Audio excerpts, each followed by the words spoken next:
Herkese selamlar. Bugün sizlerle birlikte çok güzel bir ekmek yapacağız. Bu ekmeğin ilk özelliği zayıflatan ekmek diye biliniyor. Çünkü içinde beyaz un yoktur. Sadece mercimek vardır. Un yerine mercimek kullanacağız. Onun dışında yağı da çok az olduğu için oldukça sağlıklı ve diyet yapanlara mükemmel bir ekmektir.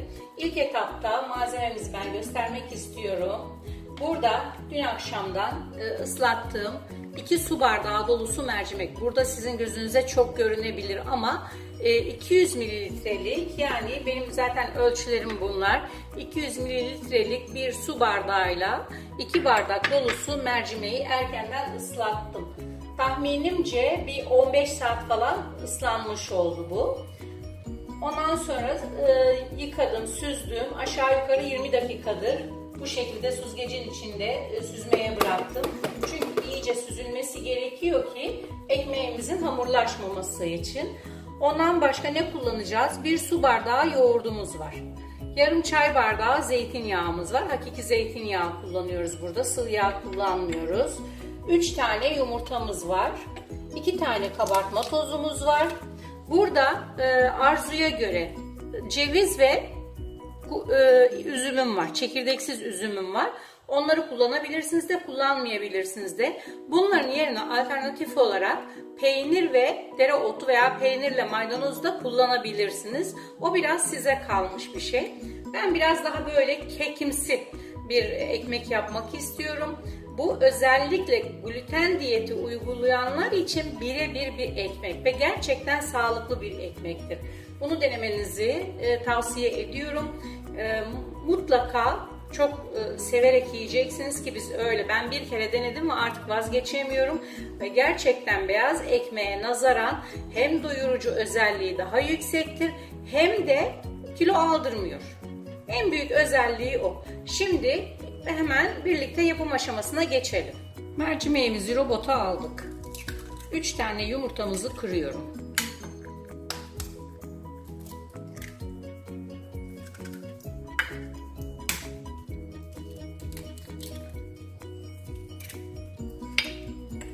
Üstüne yarım çay bardağı zeytinyağımızı gezdiriyorum. Hemen yoğurdumuzu ekliyorum. Bu arada mercimeğin üzerine ben 1 çay kaşığı tuz eklemiştim. Bunun esas ayarı 1 tatlı kaşığıdır. Ben tuzunu biraz az tuttum. 1 çay kaşığı koydum. Tuz ayarını siz kendi damak zevkinize ve kullanım şeklinize göre ayarlayabilirsiniz. Onun dışında tepsimi de göstereyim. 28'e 28'lik tepsiyi dibini, etrafını güzelce bir yağladım. Bu ölçüler bu tepsiye çok güzel oluyor. 28'e 28'lik borcam tepsiyi kullanacağım. Şimdi robotun kapağını kapatıyorum. Burada kabartma tozlarım ve diğer malzemeler kaldı. Onları şimdilik koymuyorum. Önce bunları bir güzel çırpacağım. En aşağı 15 dakika bu şekilde iyice hamur kıvamına gelene kadar robotumuzu çalıştırmaya devam ediyoruz. Evet, iyice çırptım. Şimdi ben size kıvamını göstereceğim. İyice muhallebi kıvamına gelmesi gerekiyor. Gördüğünüz gibi zaten şu anda kıvamını görüyor musunuz? Muhallebi kıvamında. Şimdi bıçağımı çıkarıyorum. Ve geri kalan malzemeyi de ekliyorum. Ondan sonra da tepsiye koyacağım. Yapması işte bu kadar basit. 10 dakika bile sürmüyor yapması. Bunun içine istediğiniz gibi peynir, maydanoz, dereotu, çörek otu, hatta ben çörek otu da ekleyeceğim buna. Eklemek istiyorum. Çünkü ben çörek otunu çok kullanıyorum. Faydalarını hepimiz biliyoruz zaten. Buradan faydalarını saymaya gerek yok. Öbür taraftan ceviz aynı şekilde. Kuru üzüm aynı şekilde. Hepsi faydalı şeyler. Ve burada en önemlisi beyaz unun olmaması. En güzel şey o. Çok rahatlıkla tüketebilirsiniz. Öncelikle ben 2 paket kabartma tozumu açacağım. Bu aşamadan sonra artık çırpmayı kullanmayacağım. Sadece kaşıkla karıştıracağım. Fırınımı açtım bu arada. 180 dereceye ayarladım. Alt üst ayarda pişireceğim. Borcam kullanacağım için fırının ilk basamağını kullanacağım. Daha önce de belirtmiştim. Borcam kullanırken fırının birinci basamağını kullanmamız gerekiyor. Çünkü borcamı da pişirdiğimiz kekler, kurabiyeler veya işte börekler altları güzel pişmiyor. O yüzden tabana en yakın olan basamağı koyuyoruz. Kabartma tozunu koydum. Şimdi cevizini serpeceğim. Üzümünü koydum ve dediğim gibi ben biraz daha çörek otu eklemek istiyorum. Şöyle göz ayarı ekleyeceğim. Çörek otu her derde deva bir bitkidir. Bunu çok kullanmamız gerekiyor. Biz bunu sabahleyin kahvaltılarda doğradığım domatesin üzerine bile çörek otu serpiyorum. Balın üstüne serpiyoruz. Peynirlerin üstüne serpiyoruz. Yani çörek otunu mümkün olduğunca çok kullanmaya çalışıyorum. Evet, kekimiz hepsi bu kadar işte. Ekmeğimiz veya kek. Bunu misafirlerinize çayın yanına kek niyetine de çok rahatlıkla çıkarabilirsiniz. İyice yağladığım tepsiye hamurumu döküyorum.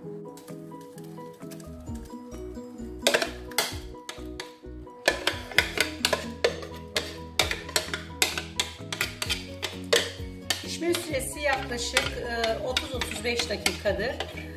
Ama her zaman belirttiğim gibi zaten bu pişirme süreleri fırından fırına değişiyor. O yüzden süreye bağlı kalmayın, takip edin. Üstü kızarınca piştiğini anlıyorsunuz. Dibini de zaten borcam olduğu için dibini çok rahatlıkla görüyorsunuz. O yüzden pişirme süresini kendi fırınınıza göre ayarlarsanız iyi olur. Bütün tariflerimde olduğu gibi bu tarifimin de detaylarını açıklamalar bölümüne yazdım. Kafanızın takıldığı bir şey olursa açıklamalar bölümüne bakabilirsiniz. Şimdi ben üstüne bir de kavrulmuş susamdan dökmek istiyorum. Besin değerini arttırıyorum.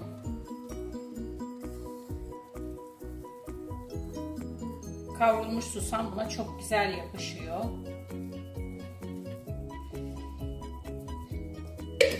Evet, ekmeğimiz hazır. Şimdi fırına girecek. Her zaman keklerimizi, tatlılarımızı fırına vermeden önce şöyle tepsiyi hafif bir sallayıp böyle vurduğumuz zaman içindeki havayı dışarıya atıyor. Ekmeğimiz tam 30 dakikadır fırında, 180 derecede, alt üst ayarda ve gördüğünüz gibi birinci basamakta pişirdim. Şimdi bıçak testini yaptım ve gördüğünüz gibi bıçağımız kupkuru çıktı. O fırınımızı kapatıyoruz. Ekmeğimizi fırından çıkarıyoruz. Fırından çıkan ekmeğimizin üstünü şöyle bir mutfak beziyle, 2 kat yaptığım mutfak beziyle örtüyorum. Bir 10 dakika bu şekilde dinlendirdikten sonra keseceğim. Şu anda kesmiyorum. Bu şekilde 2 kat yaptım. Üstünü örttüm. 10 dakika sonra keseceğim ekmeğimi. Evet, ekmeğimiz dinlendi. Şimdi bakın gayet yumuşak. Fark edebiliyor musunuz bilmiyorum ama oldukça yumuşak bir ekmek. Ben şöyle 3'e böleceğim. Bu ekmeklere alıştıktan sonra emin olun diğer ekmeği tamamen kesmezseniz bile %50 olarak o ekmeği, beyaz ekmeği hayatınızdan çıkarıp bu ekmeği hayatınıza sokacaksınız. Denemenizi tavsiye ediyorum. Yapacaklara, deneyeceklere şimdiden afiyet olsun diyorum. Beni buraya kadar izlediyseniz çok teşekkür ederim. Kanalıma henüz abone değilseniz abone olmayı, bildirimleri açıp beğeni ve yorum yapmayı unutmayın. Bir sonraki videomda görüşmek üzere. Hoşça kalın, sağlıkla kalın.